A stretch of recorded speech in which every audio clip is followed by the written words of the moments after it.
চাপের মুখে পড়ে অবশেষে স্বীকার করলেন ম্যাচ চলাকালীন কেন বারবার আর্জেন্টিনার খেলোয়াড়দের বিরুদ্ধে ফাউলের বাঁশি বাজিয়েছেন এবং কার্ড দেখিয়েছেন তিনি, এবং এর তীব্র প্রতিবাদ জানালেন ব্রাজিলিয়ান ফুটবলার নেইমার জুনিয়র। অন্যদিকে সংবাদ সম্মেলনে দাঁড়িয়ে খোদ লিওনেল মেসি জানিয়ে দিলেন কিভাবে ইচ্ছাকৃতভাবে তাদের এই ফাইনাল হারানো হয়েছে, আর কেনই বা মেসি এই টুর্নামেন্টে গোল্ডেন বুট কিংবা অন্য কোনো ব্যক্তিগত পুরস্কার পেলেন না। আর্জেন্টিনা বনাম স্পেনের এই ফাইনাল ম্যাচের প্রতিটি অজানা তথ্য নিয়েই সাজানো আজকের এই প্রতিবেদন। শেষ পর্যন্ত সঙ্গে থাকুন, চলুন শুরু করা যাক। 2026 সালের বিশ্বকাপের ফাইনালে মুখোমুখি হয়েছিল পৃথিবীর দুই ভিন্ন প্রান্তের দুই দেশ, আর্জেন্টিনা এবং স্পেন। ফাইনালের আগে থেকেই সবাই ধরে নিয়েছিলেন এই ম্যাচ হবে একেবারে হাড্ডাহাড্ডি এবং সমানে সমানে এক লড়াই। বাংলাদেশ সময় রাত 1টায় শুরু হয় এই মহা গুরুত্বপূর্ণ ফাইনাল। খেলার শুরুটাও হয়েছিল ঠিক তেমনই। আর্জেন্টিনা যথেষ্ট ভালো খেলছিল, স্পেনও নিজেদের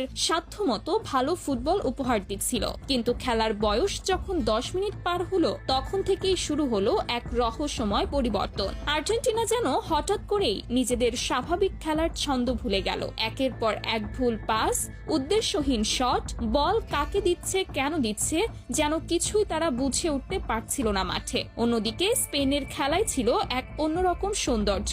একের পর এক দীর্ঘ পাস, বল যেন প্রায় সারাক্ষণই থাকছিল তাদের পায়ে। আর্জেন্টিনার ডি বক্স লক্ষ্য করে একের পর এক আক্রমণাত্মক আক্রমণ চালিয়ে যাচ্ছিল স্পেন। অন্যদিকে আর্জেন্টিনার গোলরক্ষক, যাকে সবাই ডাকেন বাজ পাখি নামে, সেই এমিলিয়ানো মার্টিনেজ একের পর এক আক্রমণ ঠেকিয়ে দলকে ম্যাচে টিকিয়ে রাখছিলেন। তবু আর্জেন্টিনা তাদের নিজেদের স্বাভাবিক খেলা দেখাতে ব্যর্থ হচ্ছিল বারবার। এভাবেই খেলার 45 মিনিট পার হয়ে যায়। তখনও স্কোর লাইনে ছিল আর্জেন্টিনা 0, স্পেন 0।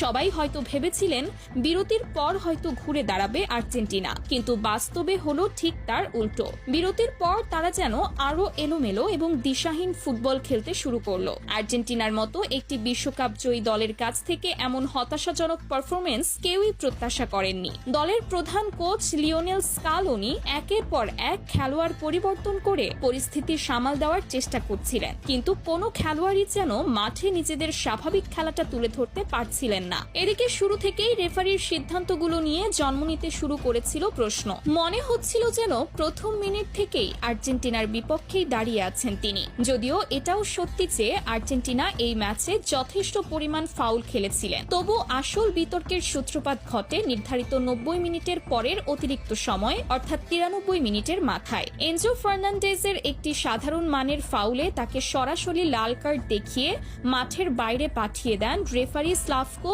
ভিনচিচ। লাল কার্ডের সিদ্ধান্তের সঙ্গে সঙ্গেই মাঠে থাকা লিওনেল মেসি সহ বাকি খেলোয়াড় এবং মাঠের বাইরে থাকা কোচ লিওনেল স্কালোনি তীব্র প্রতিবাদ জানান। তারা দাবি করেন VAR প্রযুক্তির মাধ্যমে সিদ্ধান্তটি আরেকবার পর্যালোচনা করা হোক, কিন্তু রেফারি সেই দাবিতে কর্ণপাত করেননি। নিজের সিদ্ধান্তে অনড় থেকে লাল কার্ড প্রত্যাহার করেননি একবারের জন্য। এই মুহূর্ত থেকেই আর্জেন্টিনার খেলা আরো তলানিতে গিয়ে ঠেকে। স্পেনের মতো এত সুসংগঠিত এবং গোছানো একটি দলের বিপক্ষে মাঠে একটি খেলোয়াড় কম নিয়ে খেলাটা আর্জেন্টিনাকে ভেতর থেকে কুড়ে কুড়ে খেতে শুরু করে। ঠিক এই সুযোগেই স্পেনের ফরওয়ার্ড ফেরান তোরেস গার্সিয়ার একটি গোলে এগিয়ে যায় স্পেন। স্কোর লাইন তখন দাঁড়ায় 1-0। মাঠে থাকা লিওনেল মেসিকে সেদিন যেন নিজের চেনা ছন্দেই খুঁজে পাওয়া যাচ্ছিল না। মাঝে মধ্যে পায়ে বল এলেও নিজের সবটুকু দিয়ে চেষ্টা করেও বলটি স্পেনের গোলবারের দিকে সঠিকভাবে পাঠানোর সুযোগ তৈরি করতে পারছিলেন না তিনি। অন্যদিকে স্পেন তাদের আক্রমণাত্মক ফুটবল চালিয়েই যাচ্ছিল, আর 10 জনের আর্জেন্টিনা পড়ে যায় এক গভীর সংকটে। রক্ষণ সামলাবে নাকি আক্রমণে মন দেবে, সেই সিদ্ধান্তহীনতাই যেন গ্রাস করে ফেলেছিল পুরো দলকে। শেষ পর্যন্ত অতিরিক্ত সময়ের শেষ দিকে বেশ কয়েকটি সুযোগ তৈরি করলেও কোনোভাবেই সেগুলো কাজে লাগাতে পারেনি আর্জেন্টিনা। অবশেষে রেফারির দীর্ঘ বাঁশির সঙ্গে সঙ্গে বিশ্বকাপের ট্রফি হারিয়ে ফেলেন আর্জেন্টিনা, আর ট্রফি নিজেদের নামে লিখিয়ে নেন স্পেন। মাঠের এক প্রান্তে তখন স্পেনের খেলোয়াড়দের উদযাপন, গ্যালারি ভর্তি দর্শকদের উচ্ছ্বাস, আর অন্য প্রান্তে মাটিতে বসে অঝরে কাঁদছেন লিওনেল মেসি। এই দৃশ্য স্টেডিয়ামে উপস্থিত হাজার হাজার দর্শক এবং টেলিভিশনের পর্দার সামনে বসে থাকা বিশ্বজুড়ে কোটি কোটি আর্জেন্টাইন সমর্থকের চোখ অশ্রুসিক্ত করে তোলে। আর্জেন্টাইন খেলোয়াড়রাও তখন নিজেদের কান্না সামলাতে পারছিলেন না। নিজেদের সবটুকু উজাড় করে দিয়েও তারা যেন লিওনেল মেসির শেষ ইচ্ছেটুকু পূরণ করতে পারলেন না। ম্যাচ শেষ হতে না হতেই শুরু হয়ে যায় ব্যাপক বিতর্ক।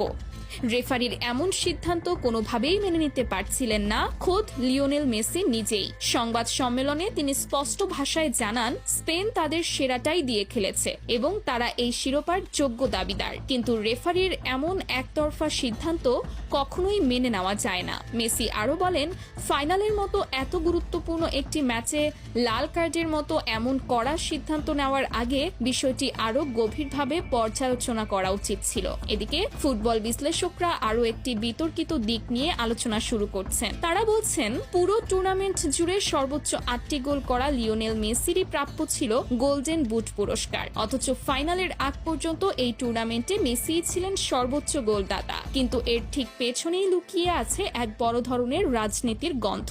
বিশ্বকাপের ঠিক আগের দিন অনুষ্ঠিত ব্রোঞ্জ পদক নির্ধারণী ম্যাচে মুখোমুখি হয়েছিল ফ্রান্স এবং ইংল্যান্ড। সেই ম্যাচে ফ্রান্স করে 6টি গোল আর ইংল্যান্ড করে 4টি গোল। অথচ পুরো টুর্নামেন্টে ফ্রান্স যেখানে ফাইনালে স্পেনের বিপক্ষে একটি গোলও করতে পারেনি আর ইংল্যান্ড আর্জেন্টিনার কাছে 2-1 গোলে হেরে বিদায় নিয়েছিল, সেখানে হঠাৎ এই ব্রোঞ্জ পদকের ম্যাচে এত বিপুল সংখ্যক গোল হওয়াটা বিশ্লেষকদের কাছে বেশ সন্দেহজনক মনে হচ্ছে।